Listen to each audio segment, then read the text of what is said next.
Good morning! Magprito tayo ng tinapa. Ayan ang ulam namin. Tinapa. Ayan. Ayan.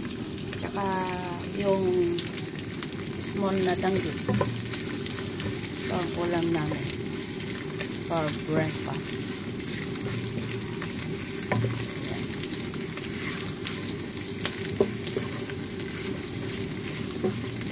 Fry natin ang small na danggit. Ayan ang ulam namin.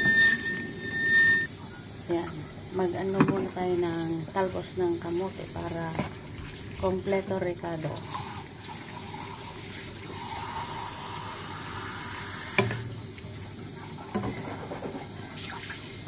Mag-lunch tayo. Talbos ng kamote. Ayan, naluto ng aming ulam. Ayan. May kape, yan si Don Dante. Yan, yung talbos kamote, kamatis, kape, sinangag, tsaka tinapa, and small danggit. Yan. Kain na! Happy Sunday sa ating lahat!